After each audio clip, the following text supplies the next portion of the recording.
दोस्तों नमस्कार। दोस्तों आज हम बात करने वाले हैं उदयपुर की सलुंबर विधानसभा सीट और भारत आदिवासी पार्टी के कैंडिडेट जितेश कटारा की। क्योंकि जितेश कटारा यहां से विधानसभा उपचुनाव में 1200 वोटों से मात्र हार गए थे, वो भी एन वक्त पर ऐसे हारे जिसे जीतते जीतते हार गए हो।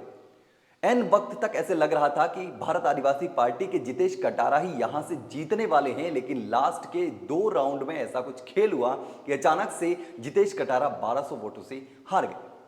लेकिन अब यहां पर फिर से जितेश कटारा के विधायक बनने की संभावना प्रबल हो रही है, क्योंकि यहां पर एक बड़ा फैसला आया है और यहां पर बड़ा फिर से खेल होने की संभावना है। जी हां दोस्तों, यहां से जब विधानसभा उपचुनाव हुए थे तब तमाम आरोप लगे थे। राजकुमार रोत ने भी आरोप लगाए थे कि विधायक को यहां से साजिश के तहत हराया है, कुछ न कुछ गड़बड़ी हुई है पिछले 2 राउंड में, जिसकी वजह से जितेश कटारा को हार का सामना करना पड़ा है। और भारतीय जनता पार्टी के जो कैंडिडेट हैं अमृतलाल मीणा की पत्नी शांता देवी मीणा वहां से विधायक बन जाती है।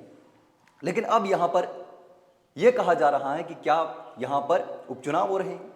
नहीं, उपचुनाव नहीं हो रहे हैं। इस सीट पर फिर से रीकाउंटिंग करवाई जा रही है। जैसे सुप्रीम कोर्ट से एक जो प्रतिनिधि था वो दोबारा जीत गया था हारने के बावजूद रीकाउंट में। तो ऐसे में अब यह कहा जा रहा है कि जो वोट चोरी का जो मुद्दा चल रहा है पूरे देश में, इसी के बीच में यहां पर सलुंबर सीट पर रीकाउंटिंग हो रही है। और रीकाउंटिंग एक बार तो हो भी चुकी है और आगे के जो कुछ शेड्यूल बाकी हैं, कुछ वोट गिने जाने हैं, वो बाकी हैं। तो 26 अगस्त को रिकाउंटिंग हुई है। उससे पहले कोर्ट ने आदेश दिया था और कोर्ट के आदेश के बाद जो निर्वाचन अधिकारी होता है डीएम वहां का, तो डीएम ने पत्र लिख करके बकायदा पत्र जारी किया था और उसके बाद 26 तारीख को वहां रिकाउंटिंग शुरू हुई है। लेकिन अब आपको बताते हैं कि आखिर यहां पर क्या पूरा खेल हुआ है और अब क्या होने की संभावना है। अब लगातार ये चर्चा तेज हो गई है कि उदयपुर की सलुंबर विधानसभा सीट पर जहां से भारतीय जनता पार्टी की शांता देवी मीणा विधायक है, उसकी कुर्सी जा सकती है और दोबारा से यहां पर जितेश कटारा विधायक बन सकते हैं, जो विधानसभा उपचुनाव में जीतते जीतते हार गए थे। और तमाम आरोप भारतीय आदिवासी पार्टी जो है उसने लगाए थे कि यहां पर गड़बड़ी हुई है। लेकिन दोस्तों इस पूरे मामले पर अब यहां पर रिकाउंटिंग शुरू हो गई है और रिकाउंटिंग में अब भारत आदिवासी पार्टी को यह विश्वास है कि यहां से जितेश कटारा जीतेंगे, क्योंकि यहां पर कोई ना कोई गड़बड़ी हुई है, ऐसा भी आरोप है।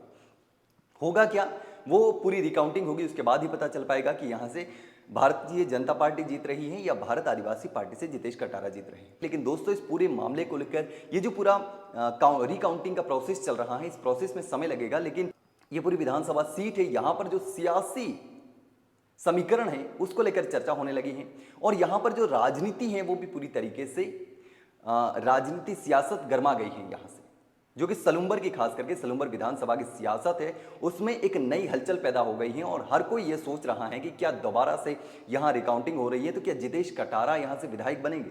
जिस तरीके से वहां पर जितेश कटारा एन वक्त पर हारे थे तो क्या कोई ना कोई गड़बड़ी हुई है। तो ऐसे में अब यहां पर उदयपुर की सलुंबर सीट पर रिकाउंटिंग हो रही है और जितेश कटारा के जीतने की संभावना बताई जा रही है। आदिवासियों में खुशी है और भारत आदिवासी पार्टी के लोग ये संभावना जता रहे हैं कि यहां से जितेश कटारा जीतेंगे। लेकिन अभी कुछ कहना संभव नहीं होगा, क्योंकि जब तक ये पूरा प्रोसेस हो नहीं जाता और जब तक सारी प्रक्रिया पूरी नहीं होती तब तक कुछ भी नहीं कहा जा सकता कि यहां से जितेश कटारा जो रिकाउंटिंग में है वो जीतेंगे। यहाँ से विधायक जो बीजेपी से कैंडिडेट थी शांता देवी मीणा ही विधायक रहेगी। लेकिन दोस्तों आपको क्या लगता है, यहाँ क्या कुछ होने की संभावना है, यहाँ पर गड़बड़ी हुई थी क्या? और राजस्थान में एक और सीट है जहां से अनिल चोपड़ा ने चुनाव लड़ा था, उस पर भी रिकाउंटिंग की लगातार मांग चल रही है कि वहां पर भी साजिश के तहत उसको हराया गया था। लेकिन दोस्तों इस पूरे मामले को लेकर आप क्या सोचते हैं? आपको जो भी लगता हो दोस्तों कमेंट करके जरूर बताना।